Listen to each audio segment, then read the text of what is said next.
The following program contains the opinions of the host, guests, and call-in participants. These do not necessarily represent the views of this show's distributors or sponsors. This program may contain obscene, profane, or otherwise objectionable language. Viewer discretion is advised.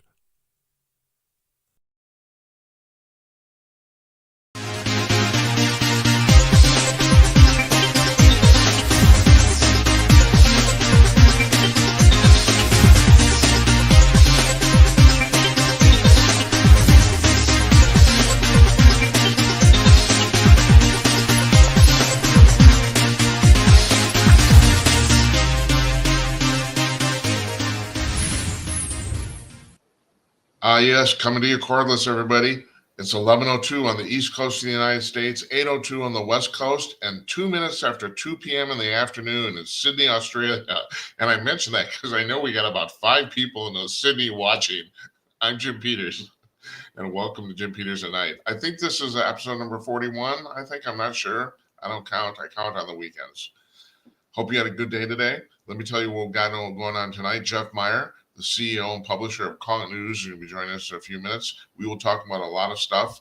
Always interesting to have him on. Like I said last night, even if you don't agree with him, he's always got an interesting take on stuff.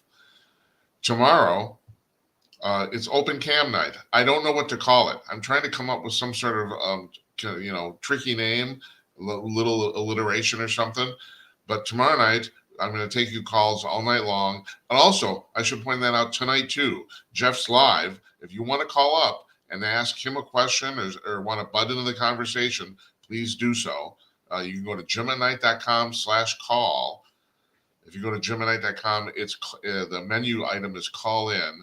There's a big blue button at the top of the screen. You press it and you're in. It's simple. It's way even easier than dialing the telephone or dialing your cell phone. You can do this. It's very, very simple. I've asked every person who's called in this far, was it hard? Everyone said no. David from San Francisco said it was harder to find our website than it was to call in. And he's right, it is. So anyway, yeah, we got that going on tonight. Monday, I'm taking Monday off. I'm going to the dentist. I don't want to try talking after that. Last time I went to the dentist about 4 weeks ago, I couldn't talk that evening. I'm glad I took it off. Tuesday. It's our Halloween BS Spooktacular. We got some regulars here. I actually asked Jeff if he wanted to join us. He can't. He's out of town. But I know Don Zorro's joining us and Tim Conaway for sure. And maybe Larry Newman was on a few nights ago. And you too. You can call in. Got to call in with your costume. The reason it's the Hollywood BS Halloween BS Spooktacular is because it's BS as in bullshit. We're not going to talk about anything important whatsoever, nothing. And I encourage you, if you have a bottle of liquor or alcoholic beverage in your house or where you're calling from, you may imbibe. You can do that. Normally, I wouldn't say that, but yes, this show you can. So, hold on just a second. I want to fit something. Okay, the other thing I want to tell you about, every once in a while, I remind you where to watch. This show is broadcast on 7 different social networks simultaneously and plus audio only on Spreaker Live. Now, for Spreaker, you need the Spreaker app to get that. You can't get it off their website. But you got the Spreaker app, you go to the live section, and we're on there live, and all our audio only, our audio feeds are turned into podcasts right away. So we have a podcast thing on Spreaker, and of course, everywhere. Of the 7 networks we're on, the video, I strongly recommend Rumble, maybe YouTube. YouTube does a good job. The episodes that are fed into our website are from YouTube. They're fed in from YouTube because they make that very easy to do.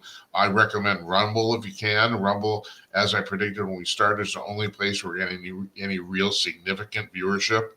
I thought, especially this stage of the game. And I think today, we cracked 650 followers on Rumble. I think. I want to thank, it reminds me, I want to thank Eddie Scary for joining us last night. Wonderful interview. I got a lot of positive feedback. I want to thank Eddie. He had a really nice things to say about us on Twitter, and that got passed around. So that was kind of nice. Very, very, yeah. So thanks to him. We're going to have his book up. I was hoping to get that done today. I didn't. Have his book up in our blogs or his books, excuse me. He's got 4 of them. We talk mostly about liberal misery, but I'm going to put the other 3 up there too. So, and the liberal misery book I strongly recommend.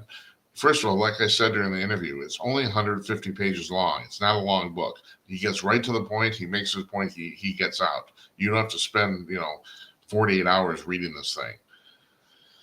So, and Jeff will be joining us in a few minutes while I talk about my day today. And let me tell you about my day today. So, I went for a walk, trying to get a little exercise. This is probably here in Minneapolis. I forgot to mention the fact we're in Minneapolis. And right now, it's 7 minutes after 10 p.m. live. In Minneapolis, this might be the last nice day of the year. It was about 60 degrees today, no rain. It rained yesterday. It's going to be about the same temperature tomorrow, but it's going to rain. And after that, the temperature is going to plummet. So that might be the unofficial start of winter. We'll see. They're saying that for Halloween, Tuesday night, the high is going to be about 37 degrees. So that's fun. The weird thing about here in the fall is you never know around this time of year, around the 1st of November through Thanksgiving, you never know what the temperature is going to be. It can be anywhere from 70 degrees to below 0. And I'm not kidding. I know that about 5-6 years ago, Thanksgiving, the high was 2 below. It was brutal. It was terrible. Just absolutely terrible. So you never really know. So, but anyway, so I went for a walk today. Last night, I went to Gold Medal Park last night, nice day of the year. And then I went to get my wife to a local coffee shop here right down the street. I went to get her coffee. She loves her coffee. She loves her lattes. And I want to talk about that. So in the line in front of me at the coffee shop, there is a young couple, very pretty young woman. I'm guessing both these people were in their mid-20s is my guess. Very, very nicely, stylishly dressed. And the man that was with her, well, he had a man purse. And then I heard him talk. And this is I'm going to get in trouble for talking about this, but I don't really care. Also, it leads into my next point. It's for years, about half of the gay male population is basically effeminate.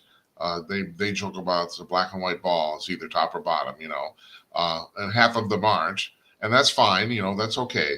The thing I've noticed lately, and I think maybe you've noticed this, it's become almost trendy for straight young men to act effeminate. This is the problem. So I don't know if this guy in front of me was gay or straight. I can't tell because he was with this woman. I have but I know there's always the thing about the gay friend, but I still think that actually they were a couple as far as I could tell. And I just thought, like, what is going on here? And it reminded me of something I read years ago, about 5 years ago, that still sticks with me because I didn't believe it when I read it. I actually had to go back and double check because I thought this could not be.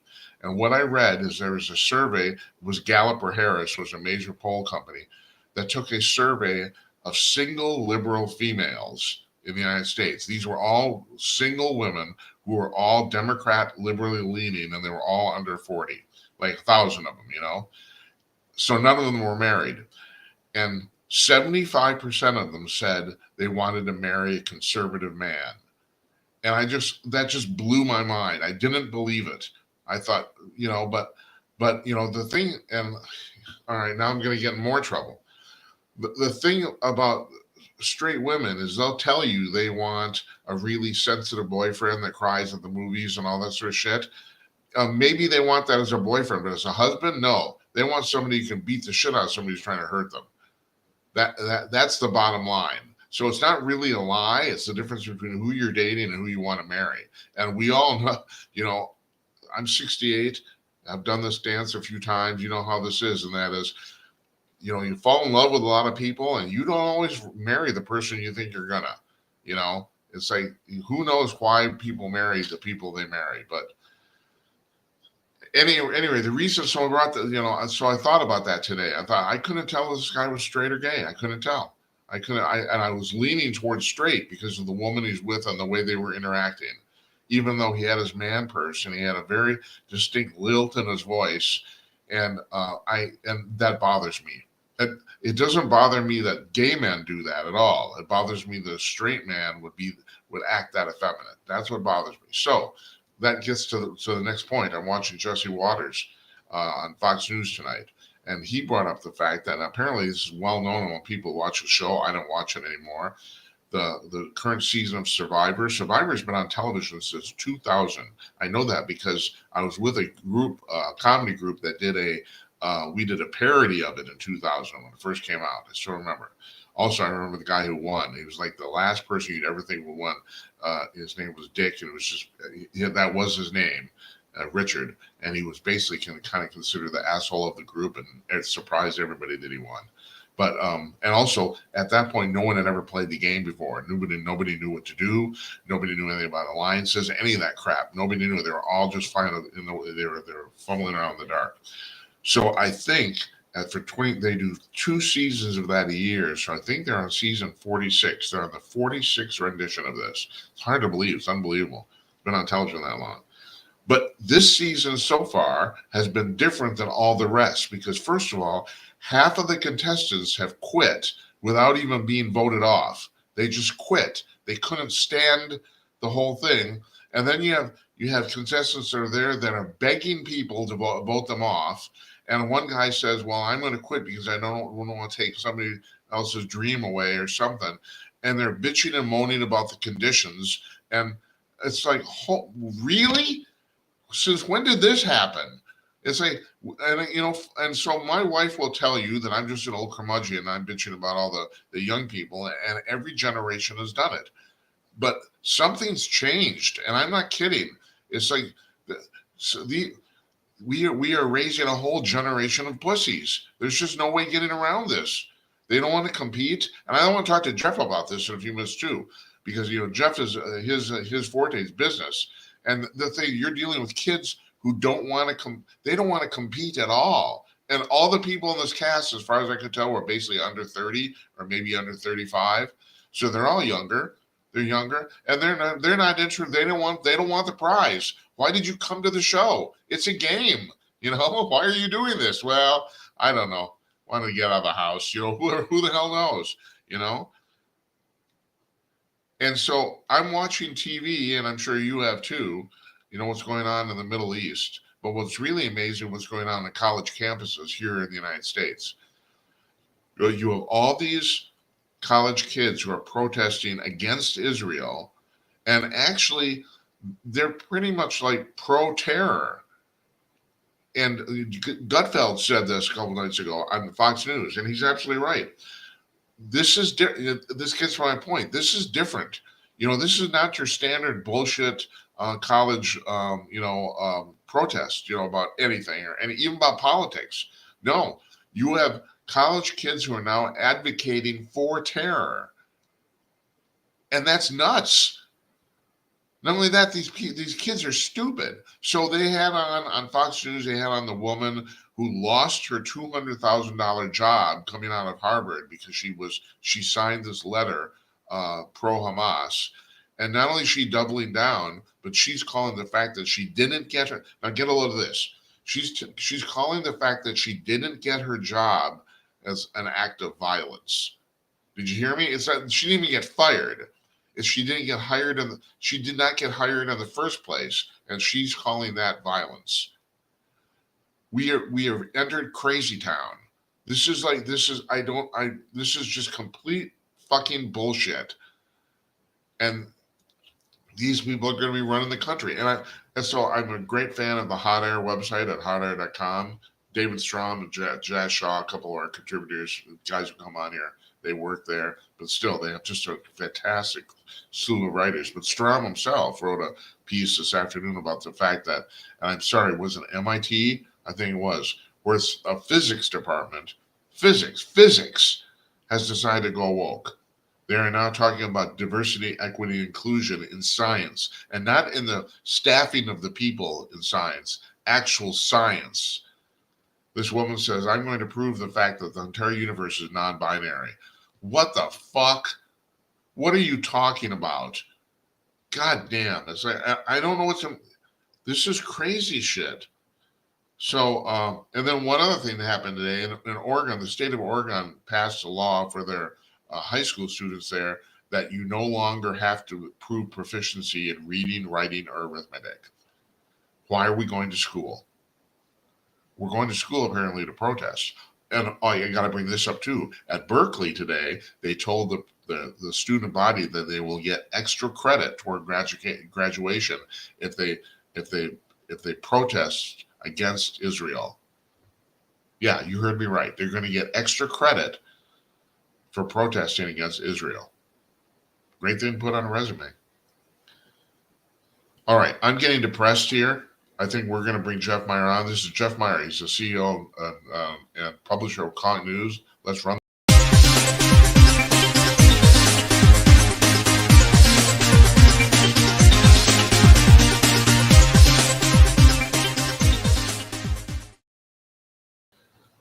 Hi, Jeff. Good evening. Did you hear anything I talked about? I did. I heard it all. Sorry, I was taking some notes. No. So that's okay. Thank you for having me. Oh, thank you for coming. You're very welcome. Do you have any thoughts, especially the thing on Survivor? I actually thought of you because your forte is kind of business and leadership, and that's a great way to raise leaders, isn't it? What the fuck is going on there? Okay, but I got to rewind because I first of all, number one, don't agree with me, please. Don't agree with me. I like when you say some people don't agree with Jeff. I don't want anyone to agree with me. I love to argue. Okay. All right. So I'm going to reiterate this. You want to call up and talk to us, please do. Yeah, go to jimandnight.com/call. Yeah. I love to have a conversation so I can learn and have my ideas challenged. And that's what a discussion is. So if you want to challenge me, I was raised by a German and he challenged everything you did. Number two, thank God you have the disclaimer and your gaydar sounds like it's getting rusty. So yes, it is, isn't it? So, I was telling, Eddie Scary, the guy who was on last night, he is a gay man. So I had talked to him a little bit about being a gay Republican. We had a little bit of a discussion about that. So yeah, maybe my gaydar is getting a little rusty. I don't know. So, at your age, shit starts to break down just naturally. Yeah, that's right. Okay, number 4, Richard, the original winner of the first Survivor, was gay. Oh, that's right. He was. Yeah, that's correct. Yeah, and again, our society is accepting of all sorts of lifestyles and forgiveness of people do terrible things, beg for forgiveness, show that they want forgiveness. And that's the great thing about America. Survivor's been rigged from the very first show. There's just no way they don't poke these people. And I mean, it's a TV show. They need advertisers. They need viewers. Jeff, before Johnny Carson died, he said, I am in more danger of eating dinner than those people are. Exactly. That was his quote about Survivor. Exactly. And so Survivor falling apart, thank God, that show was done after probably season 3. It's just a ridiculous. I mean, people study how they think they're going to survive it. Now, these are people that have never gotten lost in like a state forest and holy shit. Or the mall. I'm turned around. Which way does the sun come up? Which way? What time of day is it? Yeah, right? Yeah. And so they think being able to do push-ups and pull-ups and that kind of physical stuff, life is a mental game. It always has been, and it always will be. And that is why your discussion about women wanting someone that are going to defend them is just a natural instinct of our humanness, right? Yeah, but you never get that impression listening to them. That's the thing that surprises me. They're women, dude. Yeah. You got it. Okay. I just want Right? to point out Jeff Meyer said that, not me. They say I was talking to a PR person today about some ads that they've done, and they've targeted them towards men. And she says they're just simple ads, and I'm like, duh, we're men. We're men. I mean, That's right. I mean, we're not complicated. We're No, we really aren't. pretty stupid animals. That's right. That's And right. What do you I want? said, Sex, money, you and food. complicate it because you think we're something other than simple. We're Yeah, just simple men, right? it's We're true. programmed to get up, get on the gerbil wheel, get home, make ourselves some dinner if we have to, and maybe have some sex. I mean, it's simple. Yeah. And then tomorrow is rinse and repeat. It's not That's that right. complicated. No, it isn't. I totally agree. And And so I yeah, get on. There is a clash coming in modern day American business. Again, we live in Minnesota where the Target Corporation has been, started. And the philosophy of the customer is always right. And again, that's been a successful position for businesses to take because, a lot of things. One, it's easier to keep a customer than to find a new one. That's right. just, everyone knows that. Two, customers that are having issues really are discovering problems inside your internal processes. No They're shit. right. They're the best Yeah. source of discovering. You said you were going to bring me a couch and I got a fucking footstool, right? Oh, how Yeah. do we deliver a footstool? It said couch on the paperwork. Who loaded it? I mean, so those dynamics are intrinsically good to have a communication between the customer and the business. Again, they identify issues in your processes. If you're a good business, you'll address those and change them. Like, I guess we need someone else to check what was loaded. So if you can't read couch and you put a footstool on there, that doesn't end up at the customer's house. The problem is, and you hit it, the education system used to be where you would sort out the screwballs from the people that were going to be doctors and save your life. Now it's just a place for a bunch of teachers to show up at, get this curriculum pushed down their throat that doesn't, in the end, they know it's not helping raise these kids the bars of their life or the rungs on the ladder they're going to go up, because we're not teaching them to read, like you said, and write and to count. Yeah, but Jeff, what happens with like you were saying, the doctors? People have to really know real shit, mission critical application, It's already happened. There are no doctors. Try to get into a doctor's appointment. It's 30 to 60 days out.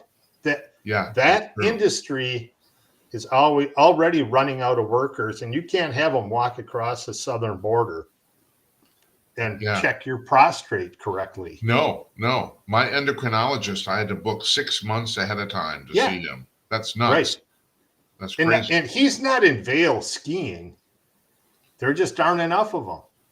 Right. That's correct. That's right. Right. That's the problem. He's not on his boat in the Caribbean. No, he isn't. No, he's not even taking Wednesdays off to golf. Right. He's working like a dog. Yep. And so we're watching this happen at every level.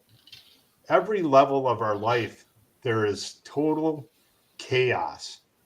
I mean, a foot-long Subway sandwich in Minnesota, in the Twin Cities area, is like $15. No shit. You don't have to tell me about this, man. I do the shopping in my family. I'm just astonished. I went to Target this afternoon. There's stuff that's gone up so high, so fast. I mean, some of the stuff's. I mean, I used an example. I told the show this story last week. I use a certain type of energy pill from a very large vitamin company that everybody knows. I'm not going to name them. I've been buying these pills for like 10 years. They've been $15 a bottle the entire time. Now I go last week, I went $25 a bottle and no 2-for-1 or no 50% sale or nothing like that.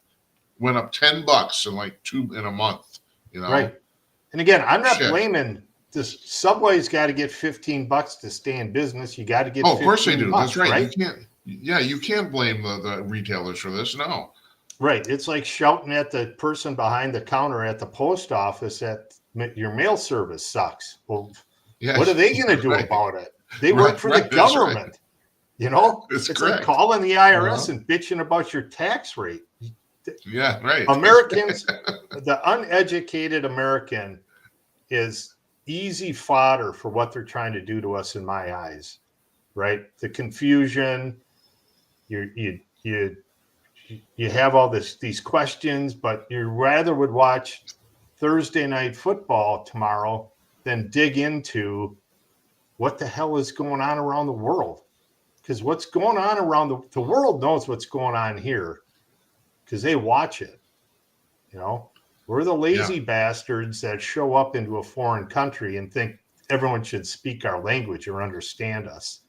Right. And if you haven't traveled internationally, that's the first thing you pick up on is everyone knows I'm an American, whether I'm being an asshole or not. The guy or woman before me set the marker. Right. That's right. And so there is this creeping feeling that they're trying to train us to be basically non-questioning, blind consumers who just sit home and watch Thursday night football. I mean, you get that impression? It's like they're trying to indoctrinate us to do this.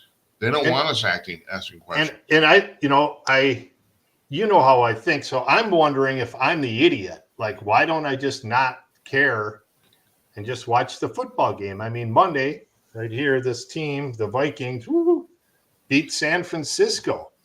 I know, right? I'm amazed. And everyone's supposed to care. I had someone say to me today, can you believe the Vikings won?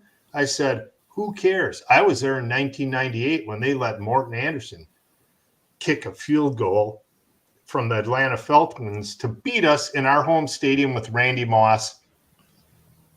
Yeah. Who cares what the Vikings do? So the world is spun upside down. And the worst part is America is spun upside down, and we're starting to lose our ability to find north. Yes. And when I say that is if you lose your compass bearing, you can never get it back. And it takes a long time, right? Long time. And we're an experiment, only 250 years old. The last one similar to us lasted, over 1,000 years, the Roman Empire. Yeah. And they spun out of control because the Muslims didn't like all the sex. And they just started little brush fires in small towns, not near Rome. And the Roman Empire ended up falling down because the people in Rome, which I would say Washington, D.C., or the state in the St. Paul, the capital cities, said it'll never happen. That can't happen to us. Right. That's right. Right. Exactly. I mean, you and I have talked about this before. 2,000 years of the Roman Empire, and all of a sudden you got guys, at their orgy or something like that, and they're talking, well, this has lasted forever. It's going to last forever, and it didn't. They can't even imagine it failing. Yeah. Sears Roebuck is gone. Yes, and Sears Roebuck should have been Amazon. That's right. Yes. But they're not. Right. No. And so you don't. So, and again, that's why, and again, I talk, pardon me, about this stuff in a negative way, but I'm programmed to say, Jesus sucks. But I look at it from a business standpoint and say, the shitty jobs pay the best because no one wants to do them. So in this turmoil, you have to sit with yourself and say, where's my opportunity? What is my opportunity? Am I going to be ready for it when it comes knocking, or is it going to pass me by? And I think that's, in the end, the people that I work with and talk business, that's what I say is, what are you preparing for? Winter is coming, no matter what. In fact, Yeah. spring's coming in Minnesota in 57 days. The days start to get longer. So if you're getting down about this snow that's going to show up sooner or later, just remember in 57 days, the clock turns. Right. The pendulum starts swinging the other way, and spring will be here. Whether you think it will or won't, it's going to show up. That's guaranteed more than the United States stays a free country or Rome fell. Spring is going to come because the way this planet works, that just happens. And so positively stick with it. Whatever you're going through, there's light in your tunnel. You may not see it yet, but I hate this time of year because it's dark. And we just don't have. And your light just went out. Yeah. And my camera went out. That's the universe getting me. So anyway, there is hope. 57 days. We start adding about a minute to a minute and 10 seconds a day. Yeah, is that much? I don't know. Talk to Dave Ramsey.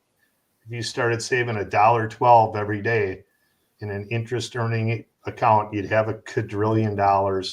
Look at it that way. Yeah. Yeah. But so the last time you were on, after you left, we got a caller that was talking about how depressing this conversation was. But on the other hand, I got to say, it kind of is depressing. All the shit that's going on college campuses and the Jew hating. And it's like, it's like a whole bunch of people have raised their ugly heads and like, yeah. Hey, yeah, I really do hate Jews. I just don't believe it. It's like people have come out of the woodwork, and these kids, these stupid fucking kids. David Mamet, the playwright, and I think you know this. He's a former liberal, now a conservative. He said, "If I were you, when your kids come home from college for Christmas, don't send them back." And I thought, well, shit, that's he's a dramatist, but that's a pretty dramatic thing to say. He's got. I'd say don't send them at all. Tell them to go find a job. Right. That's what he's talking about. Don't send them back to school. Don't go back. Right. Yeah. I think just from a human standpoint, and again, in America, we're taught at school to show up on time and listen to authority. It was the agrarian base of our schooling, and it hasn't changed, right? And you watch it go down the freeway at 6 o'clock in the morning. There's people risking their life to get somewhere for what? On their deathbed, they will never say it. Thank God I made it to work 1 minute early so I could punch in on time. Right. That's, as a human being, human to human, that's the most ridiculous thing. And we should stop and pause and say, why? Why do we do that to ourselves? It doesn't do anything to make our lives better, to live longer.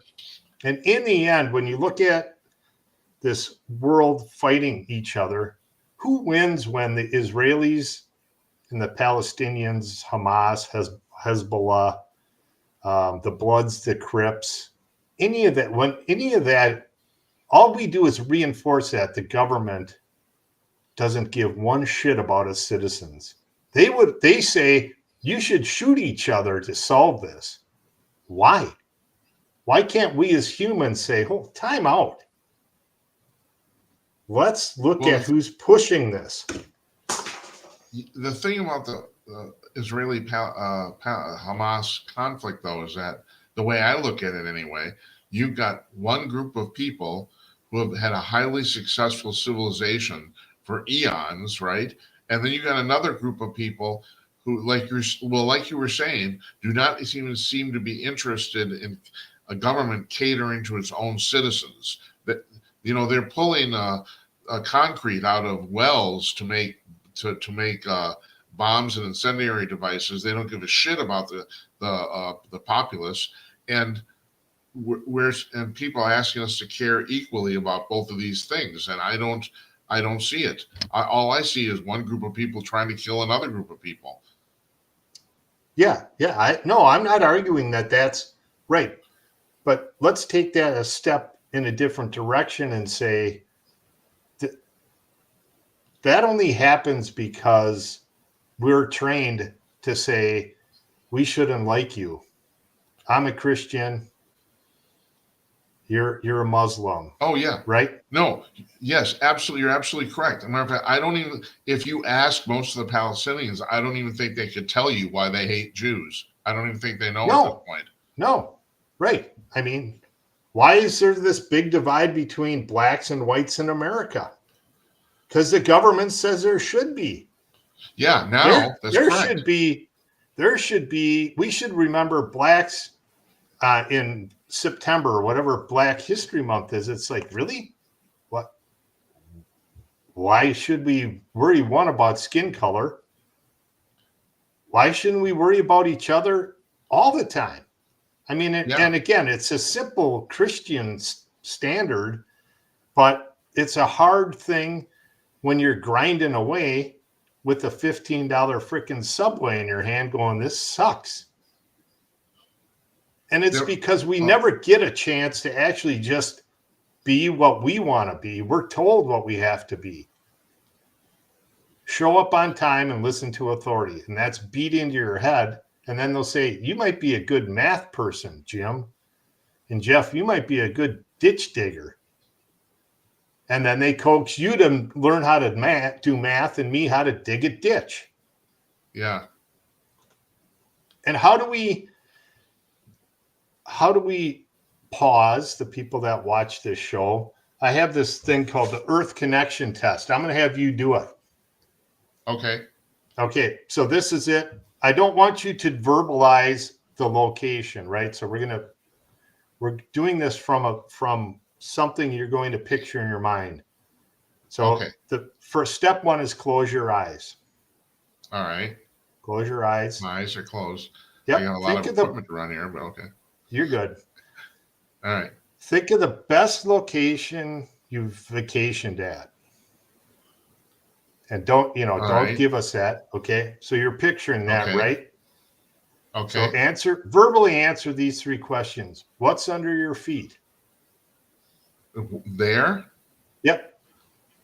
When you're standing at the best location you've ever vacationed at, what are you standing on? What are your feet on? Well, okay. I'm at the ocean, but I'm on the ground. There's no beach. Okay. So you're standing on the sand. Yeah. Okay. What do you feel on your face? What do I? What do you feel on your face? Oh, the wind.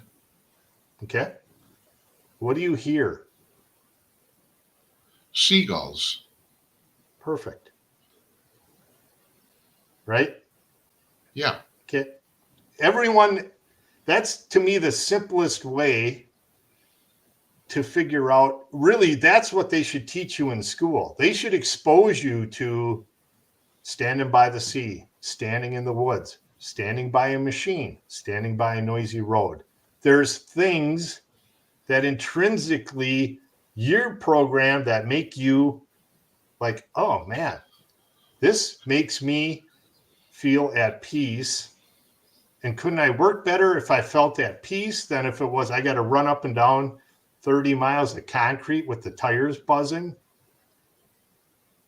And that's where I think we should try to drive this next generation. Find that happy place or peaceful place or place where you feel the most energized. That's where you should figure out how to live and work. Now, I'm not saying you can lay out chairs at the beach and then like the president does. Yeah. And then try to get out of it like you're 80 some years old. But I mean, isn't that what school should teach you? Instead of forcing something on you that, people that can't write, you should get out to learn to write, right? You need to be able to communicate. Writing is the best form of communication. Talking is a good way of communicating. But there's these things that we don't even do in school for people. You don't find your happy place and get your feet on the beach until maybe your parents took you there, but you're not old enough to understand it. And so I just think that when people picture, for me, it's standing on the ground in the northern part of Wisconsin. I get excited when I drive up there. The first thing I do when I get out of my car, I like to just stand there and listen and feel either the sun or the wind blowing and what wildlife is making noise. And it's like, why isn't that our goal in life? Who gives a shit if you have a 17-bedroom house? Because that thinking for the 17-bedroom house means you got to hate the neighbor or someone because you're collecting these things, right? And look at my wall. I got Kentucky Derby winners. I mean, don't get me wrong. We're caught in this, but at some point you got to stop and say, this isn't working. We're headed towards Rome, which means we're either going to be speaking Chinese or Russian or whatever they speak in India. This thing is going to bust. Jeffrey, here's a good example of, I think, what you're talking about.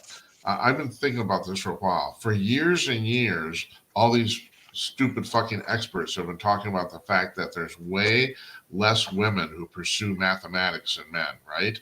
So they've been trying to, they've tried all sorts of things to get women interested in math. Okay, here's the deal. Maybe they're just not interested in math, you know? Like, I'm getting to your point here about the fact, why force or try to coerce somebody to do something they simply have no particular interest in? Conversely, about the 17 room house, you know, there's guys who are completely obsessed with money. I mean, they think about it 24 hours a day, you know, and they end up making a lot of money because they're just damn good at manipulating it, right? Well, if that's your interest, God bless you. Go to town. You know, I don't know. You know, I mean, there's a lot of people who would, not a lot. There's some people who would choose to pursue their obsession for money more than your trip up north. You know what I mean? Again, yes, I agree. The issue we're seeing with the pursuit of the money is you never get that feeling you had of standing there on the beach. Well, I'm not a money person. I'm not. But I'm saying the money person isn't. You can never have enough money because there's always someone in the room with more. Yeah. Right. Right. But you can stand at a beach and say, "This is it," and the guy next to you might say, "This is it," and you're at the same beach. Yeah. I'm a very simple person. I'm with you. Now, my accountant, conversely, my accountant has told me she has many, many very wealthy clients, and she has told me that at some point when you make that much money, when you're talking about tens or hundreds of millions of dollars, it's just a matter of keeping score. The money doesn't actually mean anything per se. That's how they keep score in business, about how much money they're making. They don't really care about spending it. You know? You got it. And again, that's what they push on TV. That's what they push on anything. Is that's what you're measured by. And when I think of your story about the system saying there should be more women mathematicians, right? Why? Yeah. Well, right. That's my point too. Why? Why? If you're not interested, you're not interested. Right. And the funny thing is that Kevin Costner movie that came out about the 3 African-American women that did all the math during one of the space things. Yeah. That didn't come out until 50 years after, right? That's correct. Right? So if you want to tell women or young girls math is really cool, wouldn't you start with that movie? Yeah. No, that's not how our system, this evil system that's set up to drive people to keep on the gerbil wheel. That's what has to change. And we talked about it last time I was on. Wind and solar, keep our government taxation system intact. We Yeah. can't have a micro nuclear plant that can set up in your town and everyone in town benefits from it because it wrecks the tax system. Right. Wind and solar don't. And they need the tax money. And that's They what have they to have need. it. They need the Hey. tax money. You just reminded me of something I want to run by you. So did you see this thing about the fact that it came out today that Chuck Grassley released a thing about the fact that there have been 40 FBI informants that have been following the Biden family around for 15 years. Have you heard about this? Yeah. And and they haven't really done anything. And the theory is that basically they have Biden blackmailed. So they know he's there. The whole family that is a criminal enterprise. It's like, well, if you leave us alone and and you do what we say, we're not going to charge you. And they haven't. Right. None of this stuff's went anywhere. Even though they have a mountain of evidence apparently. Yes. Right. Yeah. No. And again, look at today. Some white hodunk from Louisiana, Mike Johnson. Yeah. Right. Gets 220 votes, so he gets every vote from the Republicans, and Hakeem Jeffries gets 209 Democrat votes. So Mike Johnson, now the system wanted either Scalise, Jordan, or Emmer, or McCarthy back in there, right? That was the swamp win. Right. And we've heard about the white hats and Trump's got all this stuff going on in the background. Well, this is really, to me, this guy is a white hat. If you follow that, this dude is from the team with the white hats, the ones that are going to blow the swamp up. Right. That's right. Yeah. And so, right, that happens today. Grassley comes out with that the FBI knows just how dirty the Biden family is. And look there's 16 people dead from some asshole in Maine that shot up a couple of locations. I didn't actually see that. I didn't see Yeah. There's 50 or 60 wounded, at least 16 dead. And so now this knocks everything off the front page because this will be, he had an AR-15. He took a trained stance walking through, right? This stuff is starting to be so coincidental and happen like, oh, this stuff's coming out, play that card. Right. That's right. That's right. There's just, it just happens too often. They keep crying wolf. This guy supposedly had some known mental issues, but why isn't he locked up? I don't know. I don't know what to tell you. I have known mental issues, but I'm not shooting at anybody. So, and also the thing about Mike Johnson, first of all, nobody knows who he is. That's the one thing. Well, they base it. Yeah. Everyone in Washington D.C. knows who he is because his politics are very clear. Yes, they are. He's and very, the Republican Party did not want him as the Speaker of the House. Because he's a constitutionalist and he's an attorney. So he's not Nancy Pelosi who's going to be doing the big expensive ice cream refrigerator thing and playing the dirty politics side. This guy's a constitutionalist that can come in and knock their card over with one push of his finger. And so Matt Gaetz is on Steve Bannon today, and Bannon asked him, he says, well, you guys took 4 people in 22 days. Like, what's wrong? And Gaetz said, you don't understand. We won. I thought that was really interesting. That's why I looked up the vote count. Yeah, like everyone fell in line here. Right. I know. They actually, the Freedom Caucus actually got what they wanted. They won. Yes. There's no way of getting around it. No, and Trump took full credit, so the system's going to be pissed off. Right. He's standing in a courthouse. He got put on the stand today. I don't know if you saw that. He actually got put on the stand for because the judge is going to find him. The judge says, "So, did you say that I was a biased judge?" And he said, "Yeah." I said that. What I liked Oh, was God. I'm watching it, right? Because this is the cutting news for the day. They're trying to make Johnson they don't want people to know who Johnson is. They'll rip him No, apart. they don't. That's right. But he's got the gavel, so you're kind of late to the party, Hakeem. Uh-huh. And then so I'm watching it, with the significant other, and I said, "Oh, they find Trump," and then they show a picture of this doofus-looking judge, right? Looks like Yeah. some fucking Poindexter out of college, who everyone Yeah, hates no. now because college people hate the Jews, right? Because that's what you're supposed to do there, right? That's right. And then they slap this guy with a $10,000 fine. So this is how stupid the educated are in our country. You have a billionaire on the stand and you say, "We're going to fine you $10,000. Yeah, that's right. He should have taken the shit out of his pocket or said to the guy in the back room, "Billy, the judge wants 10,000." 10,000. I mean, quarters. yeah. Hey, do you remember Conaway's story about Larry Flint? Which one? So Larry Flint's in court and the judge slaps him with one of these out of order deals, right?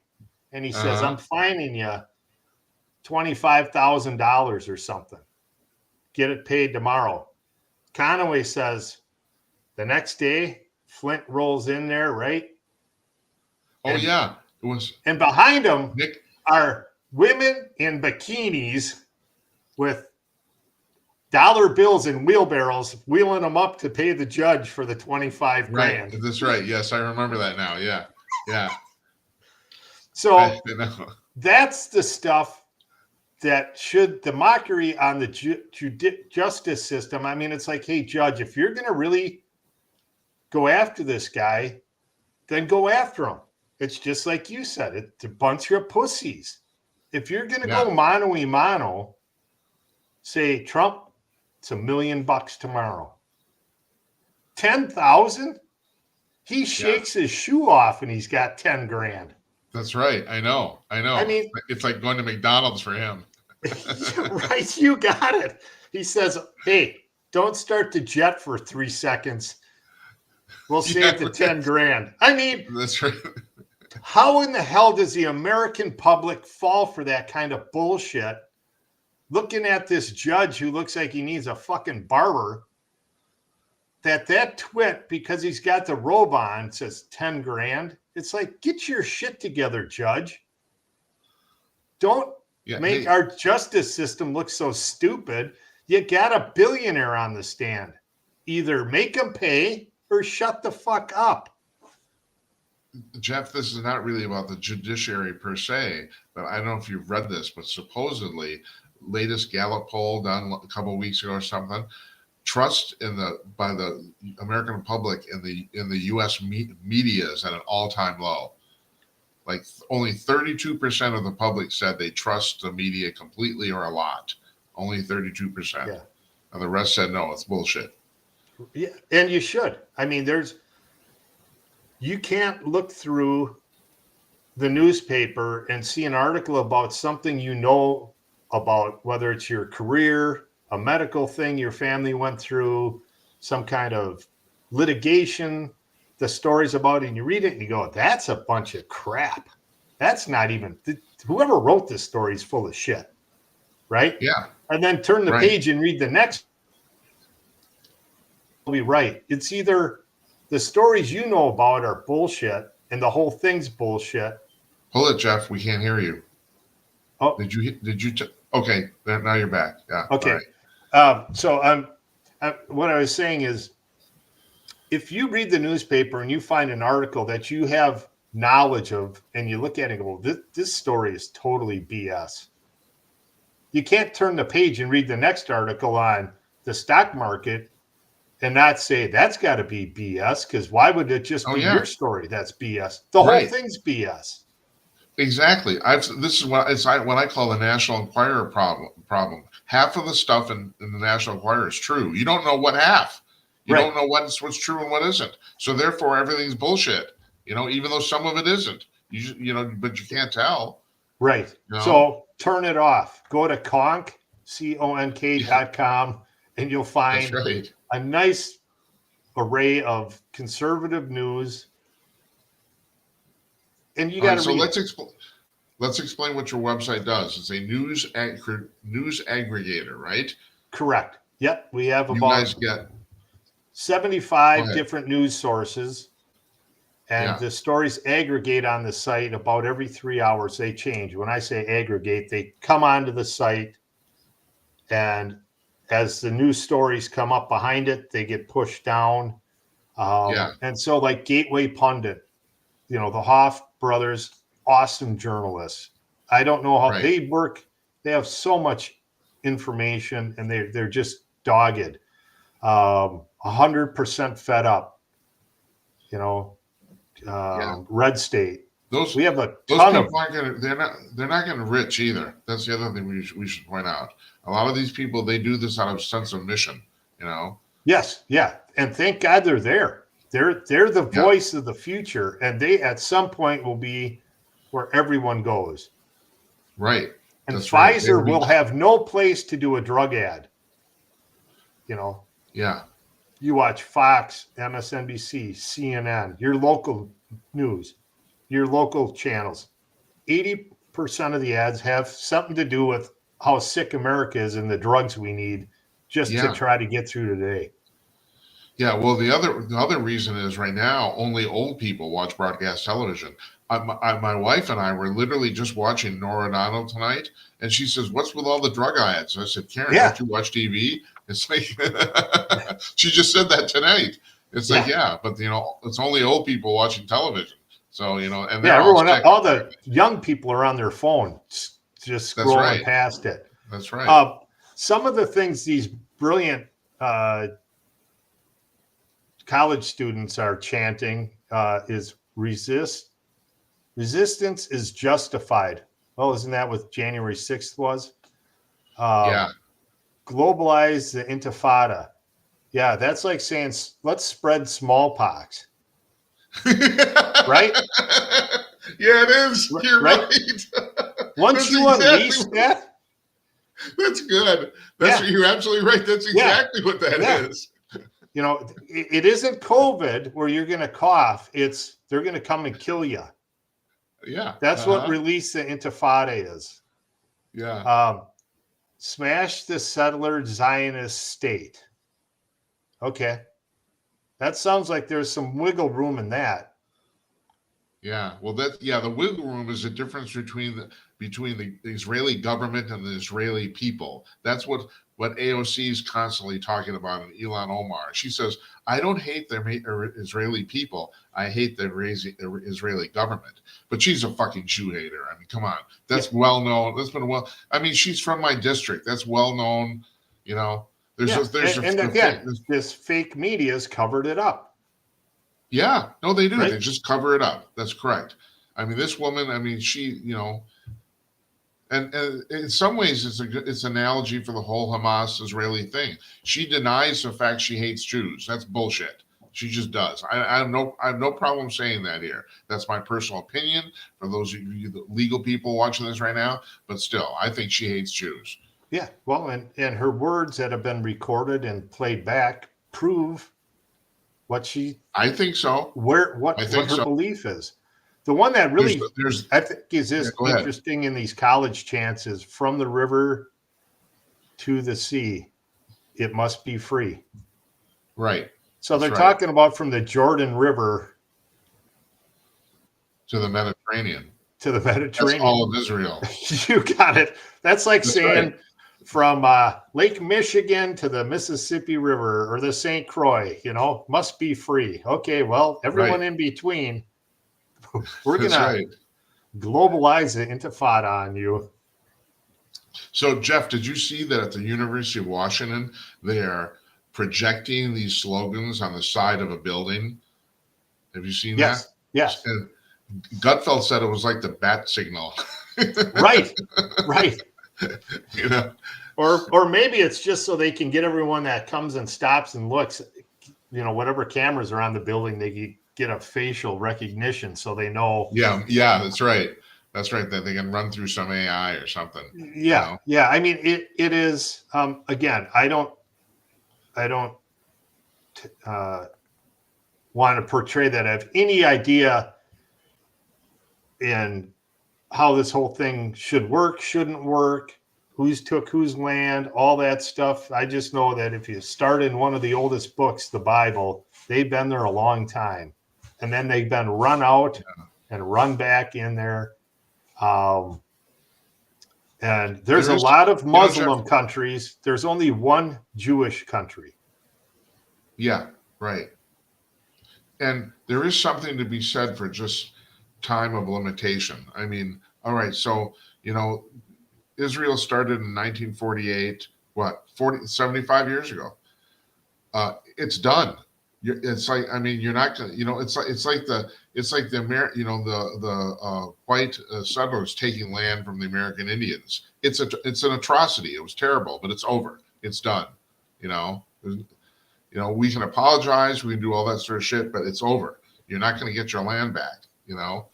Well, until the next person takes it back. And that happens. Yeah, right. That's right. Until the next person. American Indians took it from some other American Indian. I mean, that's called progress, I guess. I don't know. Yeah. It's right. just a fact. Yeah. It's like thinking I'm salesperson of the year. Yeah, well, some jackass down the road is going to knock your metal out of your hand. Maybe next year. That's correct. Right. But I know all records are broken. Just ask the Romans. Right. That's right. Absolutely. Hey, thanks for joining us this evening. Anything else on your mind that you want to talk about? When are we on next? Well, you're on November 8th. No, you're November 15th. And okay. But you said you couldn't, and you're also going to be on the debate show on November 8th. Yes, the 8th. Right. Okay. Do you think they'll cancel that due to lack of interest? I brought the fact up that you said that, because there's a lot of people who agree with you. I mean, we'll plow through it. Can't wait. And then, of course, you can't make it on Halloween, unfortunately, huh? No, I will. I have some customers that I'm buying some products internationally from, and they're going to be in Atlanta, Georgia, and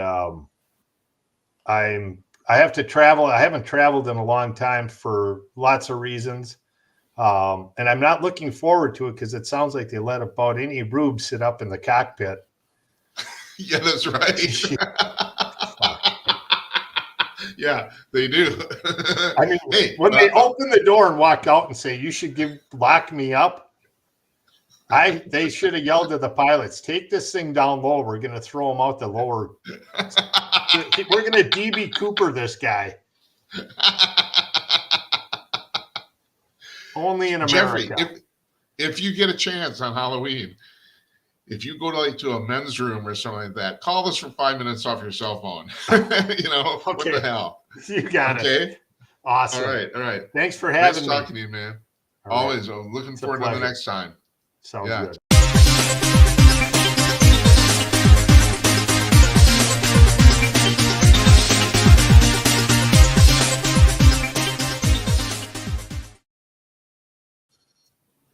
Jeff Meyer from Calling News.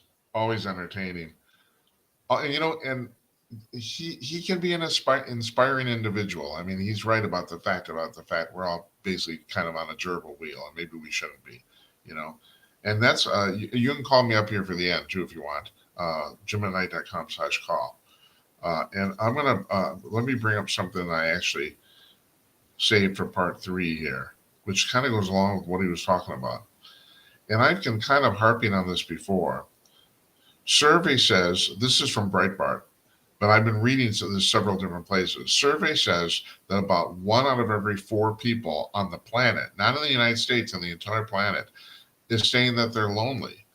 And it's an epidemic. I have been talking about this in the past. It's not good. It leads to depression. It becomes depression. You know, uh, I hate to say it, people who live alone or are lonely kind of get crazy. I think you know that. And so, okay, you're asking, okay, Jim, what do I do about that? All right, so there are things you can do. First of all, try to mend your set fences with whatever family you have. Now, the thing is, I talked about this a couple of weeks ago or something like that, and I had to come on the next day and kind of make a correction because I realized it was a little too harsh. If your father raped you when you were 13, I don't think anybody's really expecting you to actually get together with him anymore. As I understand, I don't mean that way either. I mean in any fashion whatsoever. If you don't want to talk to him again, you're probably justified. But the problem is, so many families have problems that are relative to that. As an example, so petty. That's the thing. It's like people cut off their relatives for the most petty reasons. And then there's the usual ones too. You're gay or you're Republican. Eddie Scary and I talked about that last night. This is his book, Liberal Misery, and it's documented. This isn't just his opinion. Surveys and polls have shown that Democrats are way more likely to cut off Republicans from their friend because of their political views than the opposite than Republicans are. Yeah, people, if your father's a liberal and you're a conservative, he might write you out. Well, here's the deal: don't try not doing that. Or try not talking about politics. I'm lucky. I have a whole bunch of friends now. Most of them are liberals. But we just don't talk about politics. That's all. That's the way we handle it. They know what I'm doing. They don't they won't tune in. That's fine. Okay. I'm not expecting everybody to like this, so we just don't talk about it, and it works. But and it's like I'm trying to and I don't want to sound flippant about this. I don't. But the fact of the matter is, if you're lonely, it's like go out and meet people, and that sounds. I know that's harder than to easier said than done. But there's if you live anywhere where there's any people at all, there's usually some group somewhere, and for a lot of people, it's church. I've come to the opinion more people in America go to church for the social aspect of it than the actual religious aspect. I've thought that for some time, and I don't think there's anything wrong with that. You know, I mean, it's a positive environment. You have people who are definitely who are not only not evil but trying not to be evil. Um, so anyway, yeah, it's tough. There's a lot of lonely people in the world. I have to say it's a problem I can barely relate to. So I've always been blessed by having a lot of family and a lot of loudmouth relatives and yeah, we sometimes disagree, but it's like we're yelling at each other. The family that yells together stays together. I don't know, but yeah, I was just found that very depressing. It's like yet another article about this. The interesting thing about this article is that it was worldwide. It wasn't just necessarily the United States. So, and it gets back to that thing about what I was talking about at the top of the show, and Jeff alluded to it too about the fact that 75% of single liberal women said they prefer to marry a conservative man, and that still just blows my mind. It really does. But that was a figure out. Like I said, when I read that, I actually had to go back and double check it because I thought I didn't believe it. You know. So anyway, tomorrow we got open camera night. You call up, we'll talk, uh, and I'm sure I'll have some stuff to gab about again. I want to thank Jeff Meyer for joining us. It's always entertaining. Yeah, he's going to be on next. He's coming on from this point on twice a month, so on Wednesdays, every other Wednesday. So, and he's coming on next because of this whole thing with the debate, we had to stagger this, but his next solo appearance is going to be on November 15th, and then on November 8th is the third Republican primary debate. And like he said, if they were smart, they'd cancel it. But I don't. Right now, it doesn't look like they're going to. So we're going to have our usual panel here. That's the plan right now that we have for the previous two debates, and we invite you to join us for that too. And yeah, it's. I'd like to say it's a perfect world. I got depressed reading the news today. But like Jeff said, you just plow forward. Thanks for watching, everybody. Really appreciate it.